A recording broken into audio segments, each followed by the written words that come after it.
কথা দিবেন। উনি অতীতে আমরা দেখেছি যে উনি দায়িত্ব পাওয়ার পর উনি যে এলাকাটিকে সবচেয়ে বেশি ভালোবাসেন, আমার ওনার কর্মকাণ্ডে আমার ওনার সহযোগিতা মনে হচ্ছে যে তিনি ঢাকা নয়কেই সবচেয়ে বেশি ভালোবাসেন। সুতরাং আমি মনে করি সালাম ভাইয়ের হাত ধরে ঢাকা নয়ের মানুষের যে স্বপ্ন, যে চাহিদা, যে রয়েছে সেগুলি সালাম ভাইয়ের হাত ধরে বাস্তবায়িত হবে এবং আমরা ঢাকা নয়ের প্রতিটি জনগণ সালাম ভাইয়ের পাশে থাকবো। সালাম ভাই এলাকার মানুষের উন্নয়নের ছোঁয়া দেবে, তাদের দাবি দাবাগুলি বাস্তবায়ন করবে, তাদের নাগরিক সুবিধাগুলি নিশ্চিত করবে। আর ঢাকা নয়ের মানুষ আমরা কথা দিচ্ছি, সালাম ভাই যদি এই সকলগুলি আমাদের এই কাজগুলি ওনার যে সক্ষমতা রয়েছে সেই সক্ষমতার সর্বোচ্চ ব্যবহারের মধ্যে তিনি সেটি আমাদেরকে বাস্তবায়ন করবে এবং আমরাও আগামী দিনে সালাম ভাই ঢাকা দক্ষিণ সিটি কর্পোরেশন মেয়র নির্বাচনে জাতীয়তাবাদী দলে যখন প্রার্থী হবেন, আমরা তখন সালাম ভাইকেও সর্বস্তরে ঢাকা নয়ের মানুষ তার পাশে থাকবো, থেকে তাকে জয়যুক্ত করে কাজ করে যাবে। কিন্তু আমাদের একটাই চাওয়া, সেটি হচ্ছে সালাম ভাই এই এলাকার মানুষকে দেখবেন, এই এলাকার মানুষের ন্যূনতম যে নাগরিক সুবিধাগুলি রয়েছে সেগুলিকে তিনি বাস্তবায়ন করবেন। তাই আজকে এই অনুষ্ঠানে সালাম ভাই আসার জন্য আমি আমার ঢাকা নয়ের পক্ষ থেকে আপনাকে আরও কৃতজ্ঞতা জানিয়ে আমি বিদায় নিচ্ছি। আর আমরা আগামী দিনে আমাদের মাননীয় প্রধানমন্ত্রী তারেক রহমানের নেতৃত্বে ঢাকা নয়কে উনি যেভাবে দেখতে চান সালামের হাত ধরে সেটি আমরা বাস্তবে সেই প্রত্যাশা জানিয়ে আজকের মধ্যে বিদায় নিচ্ছি। আর বিদায়ের সময় যে কথা ছিল আমরা বিশ্বাস করি, আমি বলতে চাই, গর্ব কাজ গর্ব দেশ সবার আগে, গর্ব কাজ গর্ব দেশ সবার আগে, বাংলাদেশ জিন্দাবাদ।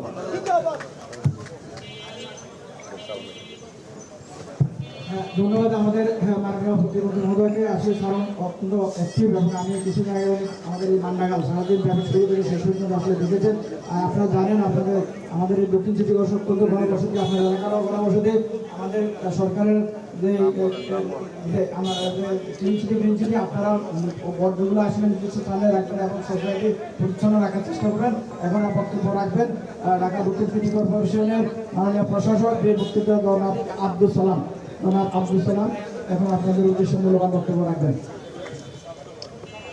আজকে এই সড়ক নির্মাণের উদ্বোধনের অনুষ্ঠানে উপস্থিত আপনাদের প্রিয় নেতা, যাকে কিছুদিন আগে আপনারা বিপুল ভোট দিয়ে নির্বাচিত করেছেন, এবং মাননীয় প্রধানমন্ত্রী যাকে এই বয়সে মন্ত্রিসভায় স্থান দিয়েছেন, সেই আপনাদের প্রিয় নেতা আমার প্রিয় ছোট ভাই জনাব হাবিবুর রশিদ হাবিব উপস্থিত আছেন। এলাকার বিএনপির গণ্যমান্য ব্যক্তিবর্গ, রিটন মাহমুদ সহ অন্যান্যরা এখানে উপস্থিত, আমার চিফ ইঞ্জিনিয়ার, এক্সিকিউটিভ ইঞ্জিনিয়ার সহ অন্যান্য নেতৃবৃন্দ, প্রিয় সাংবাদিক ভাই ও বোনেরা, আসসালামু আলাইকুম ও রহমতুল্লাহ বরকাতুহু। আমি প্রথমেই মহান আল্লাহর দরবারে শুকরিয়া আদায় করি যে আজকে মাননীয় প্রধানমন্ত্রী আমাকে দায়িত্ব দেওয়ার পরে এই 9 অঞ্চলে হাবিবুর রশিদ হাবিবের নেতৃত্বে আপনার যেভাবে সুসংগঠিত, ইনশাল্লাহ এখানে যে উন্নয়নের কাজ শুরু হয়েছে, আমি এটা বলতে পারি যে আগামী দিনে যদি আপনারা আমাকে মেয়র নির্বাচিত করেন, তাহলে আমি আর হাবিব মিলে ইনশাল্লাহ 5 বছরে এলাকার কোনো অভিযোগ থাকবে না, কোনো রাস্তাঘাট এমনি কাজ করা থাকবে না। এটা কথা না, এটা কাজ, কারণ বিএনপি কাজে বিশ্বাস করে। আপনারা দেখেছেন আমাদের মাননীয় প্রধানমন্ত্রী আমাদের আঙ্গুলের ভোটের দাগ এখন পর্যন্ত মুছে যায় নাই, কিন্তু সেই অল্প সময়ের মধ্যে দিয়ে তিনি অনেক কাজ করেছেন, অনেক কাজ করে চলেছেন, এবং আমাদের প্রতিনিয়ত তিনি খবর রাখছেন। প্রতিনিয়ত আমরা ঢাকা শহরে কোথায় কি কাজ করছি কি করছি না উনি নির্দেশ দিচ্ছেন। সেই কারণে আমি বিশ্বাস করি আগামী 5 বছরে ঢাকা শহরের চেহারা আমরা পাল্টে দিতে সক্ষম হব ইনশাল্লাহ, আপনাদের সবার সহযোগিতায়। আজকে এখানে শুধু এটাই বলবো, হাবিবুর রশিদ হাবিবকে আপনারা যেভাবে ভোট দিয়েছেন, এবং আমি পথে আসতে বলতেছিলাম যে শুধু মা বোনেরা না, মুরব্বীরা, ছোট ছোট বাচ্চারা পর্যন্ত হাবিব ভাই করে চিল্লাইতেছে। এটা হলো তার একটা জনপ্রিয়তা, এবং জনপ্রিয়তার কারণেই কিন্তু ঢাকা শহরে যে কয়টা অঞ্চলে আমরা নির্বাচন করেছি, হাবিবুর রশিদ হাবিব সবচেয়ে বিপুল ভোটে নির্বাচিত হয়েছে। এটা হলো আপনাদের ভালোবাসা। আপনাদের এই ভালোবাসা সে প্রতিদান দেওয়ার জন্য সে কিন্তু প্রতিদিন এলাকায় ঘুরে বেড়াচ্ছেন। প্রতিটি এলাকার প্রতিটি খাল প্রতিটি জায়গা ঘুরে বেরিয়ে কাজ করছেন। আপনারা যে ভোট দিয়েছেন তার মানে একজন ভালো মানুষকে, একজন কর্মবীর মানুষকে আপনারা ভোট দিয়েছেন, এটা তো সত্যি কথা নাকি? সেই কারণেই আজকে তার পাশে যদি আমি দাঁড়াই তাহলে কি ঢাকা নয় কোনো অভাব অভিযোগ থাকবে? থাকবে না। ইনশাল্লাহ আমরা সেটা করব এবং করে দেখাবো। এখন আমাদের শুধু আমাদের এলাকার নেতৃবৃন্দ যারা আছেন, হাবিবুর রশিদ হাবিবের নেতৃত্বে আপনার সুসংগঠিত থাকতে হবে। একটা নির্বাচন আপনারা করছেন, আবার মেয়র কাউন্সিলরের নির্বাচনটা করতে হবে। আমরা চাই জনগণের ভালোবাসা দিয়ে নির্বাচিত হতে। যেমনি হাবিবুর রশিদ হাবিবকে মানুষ ভালোবাসে, জনগণ ভালোবাসে বলে ভোট দিয়েছে, ঠিক আমরা প্রমাণ করতে চাই যে আগামী নির্বাচনে আপনাদের কারণে আমাকেও ভালোবেসে ভোট দিবে ইনশাআল্লাহ। আবার তারপরে আজকে দেখেন বিরোধী দল ভয় পায়।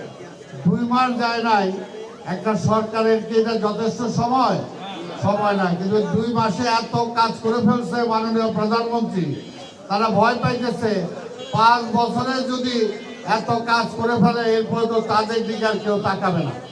এই জন্য সরকারকে তারা বিপথে চালিত করতে চায়, সরকার যাতে কাজ না করতে পারে সেদিকে ঠেলে নিয়ে যেতে চায়।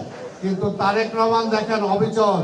আজকে বাংলাদেশটা শুধু সারা পৃথিবীতে মধ্যপ্রাচ্যের যুদ্ধের কারণে আজকে অর্থনৈতিক একটা মন্দা, কিন্তু তারেক রহমান কিন্তু কৃষকদের ঋণ মওকুফ করেছেন, কৃষক কার্ড দিয়েছেন, ফ্যামিলি কার্ড দিয়েছেন, ক্রীড়াবিদদের কার্ড দিয়েছেন, কৃষি ঋণ মওকুফ করেছেন, ঢাকা শহরে আমাদের হকারদেরকে পুনর্বাসনের কথা বলেছেন। অর্থাৎ তিনি কাজ করে যাচ্ছেন। তারেক রহমান হতাশ না, কিন্তু অন্য দল জামাত ইসলাম হলো হতাশ এই কারণেই, কারণ দেখতেছে এইরকম যদি কাজ হয় তাহলে হাবিবুর রশিদ হাবিবকে আগামী নির্বাচনে কেউ হারাইতে পারবে? ওই কারণে তারা ভয় পায়। এখন থেকেই যাতে কাজকর্ম না হয়, যাতে দুর্নাম হয় সেই চেষ্টা করতেছে, কিন্তু বিএনপিকে সেই পদ থেকে ঠেকানো যাবে না। আমরা এটাই বলতে পারি, বিএনপি কাজে বিশ্বাস করে, বিএনপি উন্নয়নে বিশ্বাস করে, বিএনপি জনতার ক্ষমতায় বিশ্বাস করে। জনগণের ক্ষমতায়, জনগণের ভোটে আজকে তারেক রহমান প্রধানমন্ত্রী নির্বাচিত হয়েছেন। প্রধানমন্ত্রী নির্বাচিত হওয়ার পরে তারেক রহমান যে সমস্ত কমিটমেন্ট করেছেন তিনি সেগুলো বাস্তবায়ন করবেন না বিরোধী দলেরটা বাস্তবায়ন করবেন? কোনটা করবেন বলেন তো দেখি? যেটা উনি কমিটমেন্ট করেছেন সেটাই বাস্তবায়ন করবেন। হাবিবুর রশিদ হাবিব এলাকায় এমপি হয়েছে, এলাকার রাস্তাঘাট, মাঠ, পার্ক, ড্রেন যত কিছু উনি কমিটমেন্ট করেছে হাবিবুর রশিদ হাবিব নির্বাচনের আগে, নির্বাচনের পরে, এখন মন্ত্রী হওয়ার পরে, এমপি হওয়ার পরে তার কমিটমেন্টের কাজই তো সে করবে। এবং করছে কিনা? করছে ইনশাল্লাহ। তাই আমরা বলতে চাই, আমি হাবিবুর রশিদ হাবিবের পাশে আছি। 9 নম্বর নির্বাচনী এলাকা আসলে আমার প্রিয় এই কারণে যে হাবিবুর রশিদ আপনাদের প্রিয়, আমারও প্রিয়। এই কারণে আমি 9 নম্বর সিটকে ভালোবাসি এবং যে কোনো উন্নয়নে হাবিবুর রশিদ হাবিবের পাশে আমি থাকবো ইনশাল্লাহ। এই কথাটা আমি বলতে পারি। তার বক্তব্য দীর্ঘায়িত না করে আজকে যে আমরা এখানে কনস্ট্রাকশনের কাজ যেটা শুরু হয়েছে সেটার শুভ উদ্বোধন আমি ঘোষণা করছি ইনশাল্লাহ। এবং আপনাদের সহযোগিতায় অতি দ্রুত যাতে কাজটা হয়ে যায় আপনারা সহযোগিতা করবেন। এখানে যারা কাজ করবে তাদেরকে সহযোগিতা করবেন। আমাদের বিএনপি, ছাত্রদল, যুবদল, স্বেচ্ছাসেবক দল, মহিলা দল, কৃষক দল, তাঁতি দল, ওলামা দল, মুক্তিযোদ্ধা দল, শ্রমিক দল সহ যারা আছেন সবাই সহযোগিতা করবেন। জনগণের সহযোগিতা চাই যাতে প্রতিটা উন্নয়ন কাজ ঠিকমতো হতে পারে। আপনাদের সবাইকে ধন্যবাদ জানাই। ইনশাল্লাহ আবার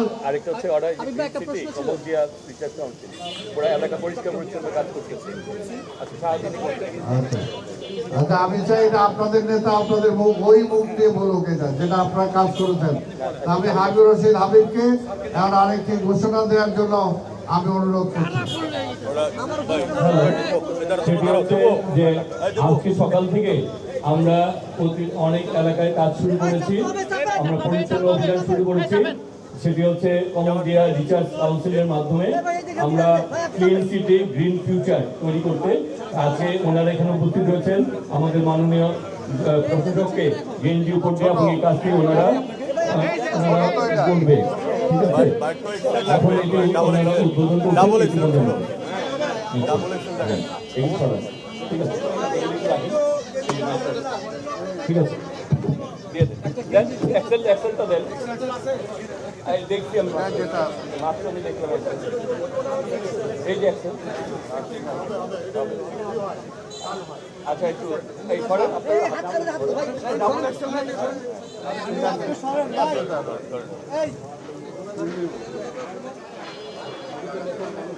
ওইদিকে তাকান ওইদিকে তাকান ওইদিকে তাকান অনেক থ্যাংক ইউ